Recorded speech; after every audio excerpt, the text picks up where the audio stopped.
The hospital felt like it was holding its breath. Soft morning light spilled through tall glass windows, turning steel and glass into quiet gold. Emma Rivera walked down the corridor, her steps measured, her eyes heavy with fatigue and something deeper, a kind of sadness that had become her second skin. Room 309, a new patient, a man with no name, no family, no memory. When she stepped inside, the air shifted, colder, stiller, yet strangely familiar. The man lay motionless, his chest rising and falling under the rhythm of the machines. Emma didn't know why her hands trembled when she adjusted the blanket, or why the sight of him made her heart ache with something she couldn't name. What if the past isn't gone, only waiting to be found? Can two lost souls recognize each other before memory returns? The morning rounds passed slowly. Emma checked his vitals, changed his dressings, and noted each reading with quiet precision. But something about the stillness in that room made her stay longer than usual. She found herself talking about the weather, her night shift, the quiet sadness of hospitals. Maybe it was madness, or maybe hope. Somewhere between the hum of the monitor and the ticking clock, she whispered, "You're safe here." Her own words startled her. She hadn't meant to sound like she cared, but she did. By the third morning, something shifted. When Emma entered, Daniel's head turned faintly, as if drawn by her voice. His eyelids fluttered, his breathing deepened. She moved closer, her heart racing. "Can you hear me?" she asked softly. The faintest whisper escaped his lips, a sound too broken to be words, yet somehow familiar. Emma froze. Her name. He had whispered her name. That night, Emma couldn't sleep. The whisper echoed in her head again and again, her name from the mouth of a stranger. She sat alone in the staff lounge, a cup of cold coffee in her hands. Maybe it was just coincidence. Maybe she imagined it. But deep down, she knew she hadn't. There was something in his voice, something that felt like home. When Emma returned the next morning, Daniel's eyes were open. His stare was dazed, full of confusion, yet steady on her. She froze at the doorway, the air thick between them. "Do I know you?" he asked, his voice rough from disuse. The sound cut through her like lightning.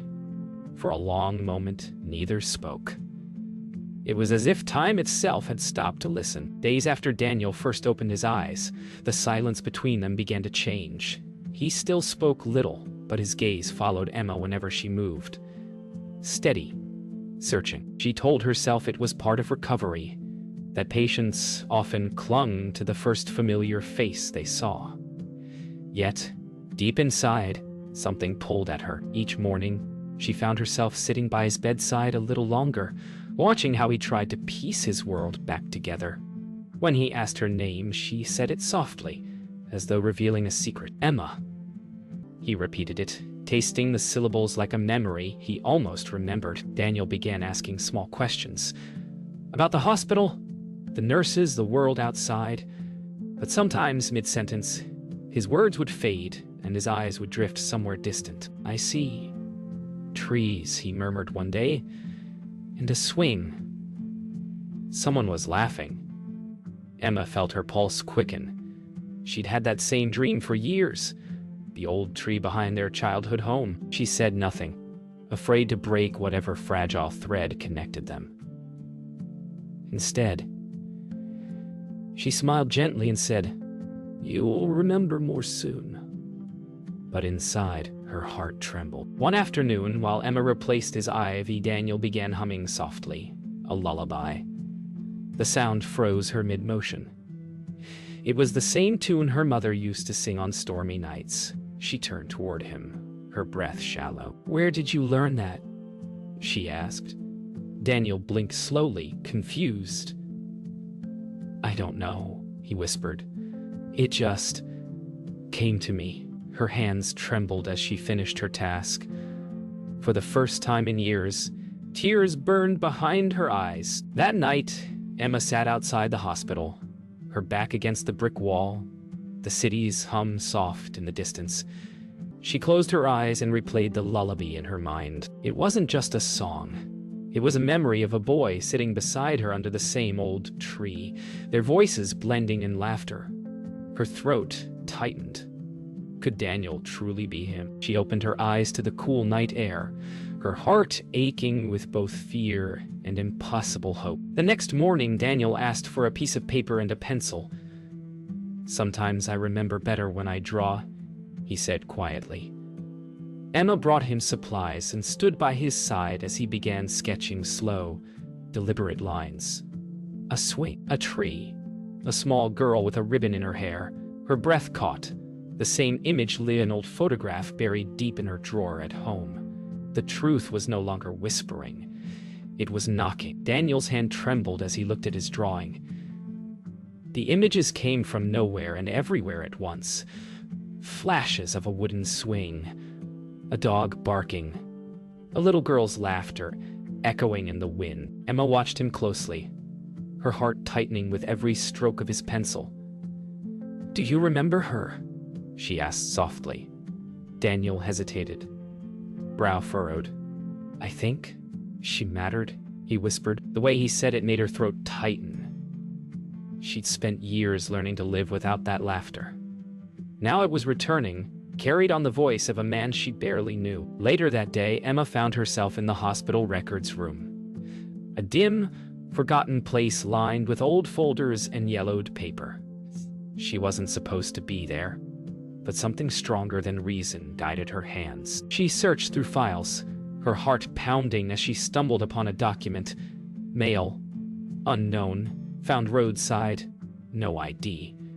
The date matched the night her brother disappeared. Her breath caught, and the room felt suddenly too small, too full of ghosts. Emma couldn't sleep that night. The file burned in her mind. The hospital report, the date, the blood type. Every line pointed to one truth she wasn't ready to accept. She looked through her old photo album at home, trembling as she found a picture of her and her brother beneath that same oak tree. His smile mirrored Daniel's. Her hands shook as tears blurred her vision. The past was no longer lost. It was alive, breathing in the hospital bed she tended every day. The next morning, Emma approached Daniel's room with shaking hands. He looked stronger, his color returning, his eyes clearer. She sat beside him and placed a photo on his lap. "Do you remember this?" she whispered. Daniel stared at it for a long time, his breath shallow. Then, quietly, his hand moved to the image, to the boy's face. "That's me," he said, voice cracking. He turned to her, eyes wide with disbelief. "And that's you?" Neither spoke for a long time. The weight of truth settled like dust in the room. Daniel's eyes searched hers, filled with memories and regret that didn't yet have words. "I didn't mean to leave," he murmured, as if confessing to the wind. Emma's tears fell freely now, years of pain dissolving into one fragile moment of return. She reached for his hand, her voice trembling. "You came back." For the first time in years, she felt whole and terrified of losing it again. Emma could no longer rest until she knew the truth. The photograph wasn't enough. The memories weren't enough. She needed proof. Real, undeniable proof. That night after her shift, she stayed in the hospital lab under the pretense of organizing files. Her hands trembled as she collected a small vial of Daniel's blood from the storage tray. The machine hummed softly as she compared it with her own. 2 names, 2 samples, 1 truth waiting to be seen. The results printed slowly, the sound of the machine cutting through the silence like a heartbeat. Emma's eyes scanned the page once, twice, the words swimming before her. Genetic match. 99.8% probability of sibling relation. She sank against the counter, paper crumpling in her shaking hands. For years, she had dreamed of finding. Yet now that she had, all she could do was cry. For the lost years, for the nights of wondering, for the silence that had separated them. When Emma entered Daniel's room the next morning, she could barely meet his eyes. He smiled faintly, unaware of the storm inside her. "You look tired," he said softly. "Long shift?" She nodded, unable to speak. How could she tell him that every breath she took now felt like borrowed air? She wanted to tell him everything, yet she feared what it would break. The fragile piece of their rediscovered connection. She whispered instead, "I found something. About you." His gaze softened. "About us?" Later that evening, Emma drove to her mother's old house. The familiar smell of dust and time filled the rooms. On the mantel stood a single photograph, two children under a tree, their smiles frozen in another light. She traced the frame with her finger, whispering, "He's alive, Mom." Her voice broke in the empty air. She found her mother in the kitchen, staring out the window as if expecting someone to return. Emma's voice trembled. "I found him." Her mother's face crumpled, the wave decades crashing down. "It was my fault," she whispered. "He ran away that night after we argued. I looked for him every day." Emma's tears flowed freely as she held her mother's trembling hands. "He's here," Emma said softly. "Alive in my ward." The room filled with the sound of both their sobs, not of grief, but of long-delayed relief. The past, once buried, was finally beginning to heal. The hospital felt quieter than usual that morning. Emma walked down the corridor holding the test results in her trembling hand. She'd spent the night rehearsing the words, but none of them felt right. How do you tell someone they were once part of your heart? She stepped into room 309, her chest tight. Daniel looked up from his bed, smiling faintly when he saw her. "You found out, didn't you?" he asked softly. She froze. He already knew. "I see it in your eyes," he whispered. Emma sat beside him, unfolding the paper with trembling fingers. "Daniel," she said, her voice barely audible. "It's true. You're my brother." The words fell like a confession, raw and final. Daniel stared at her, disbelief flickering across his face. His lips parted, but no sound came. Then slowly, his eyes filled with tears. "I thought I was alone," he whispered. Emma reached for his hand, and for the first time in years, their fingers fit together like pieces of the same soul. The room felt suspended in time. Daniel's memories began to return in flashes. The sound of rain on a metal roof, laughter under the oak tree, a fight that drove him away, the blinding headlights of a car. "I was running home," he whispered, his voice cracking. "I wanted to say I was sorry." Emma covered her mouth as tears spilled down her cheeks. "You don't have to apologize," she said. "You came back." They both wept. Not for what was lost, but for what was finally found. Later that afternoon, Emma called her mother. When Mrs. Rivera entered the hospital room, time seemed to stop. She froze at the sight of Daniel. Her lips quivered, hands covering her mouth as if afraid the vision might disappear. "My boy," she whispered. Daniel's face broke open with emotion. "Mom!" The years of separation collapsed into a single breath as she rushed forward, holding him as though she'd never let go again. The hospital walls held their cries gently, as if they understood. That night, after visiting hours ended, Emma stood outside room 309, watching Daniel sleep. His breathing was calm, his face peaceful, no longer the lost man she'd met weeks ago. But her brother, whole again. She pressed her hand against the glass and whispered, "Welcome home." Inside, Daniel stirred slightly, as though he'd heard her through the walls. For the first time in years, Emma smiled without hiding it. The following morning, the hospital felt unusually still. Emma sat by Daniel's bedside, their mother in the chair beside her. The weight of years hung between them, heavy and unspoken. Daniel looked at his mother for a long time, his voice soft but sure. "Tell me what happened that night." Mrs. Rivera's eyes filled instantly. Her lips trembled as she tried to find words.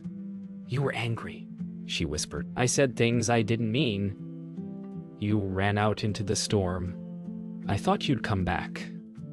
Silence swallowed the room. Emma reached across, placing her hand over both of theirs. Mrs. Rivera's tears fell freely now. I searched for you every day, she said, her voice breaking. The police stopped, but I never did. I left the porch light on for years. Daniel's eyes filled again. I remember the rain, he murmured. I remember running. A car swerved, then nothing. His mother reached out, her fingers trembling as they brushed his cheek. It's over now, she whispered. You're home. Emma's heart ached as she watched them. The sound of years healing in a single moment. That evening, as rain began to fall outside the hospital windows, Daniel asked Emma to tell him about their life after he left. She spoke softly about the empty chair at dinner, their mother's long nights by the window, the birthdays she'd stopped celebrating. I used to talk to you, she said, smiling sadly. Every night before bed, just in case you could hear me. Daniel reached for her hand, gripping it tight. I did, he said. I just didn't know it was you. Later, Emma and her mother stepped outside the hospital together. The rain had stopped, leaving the streets glistening. Mrs. Rivera looked at her daughter, her voice barely above a whisper.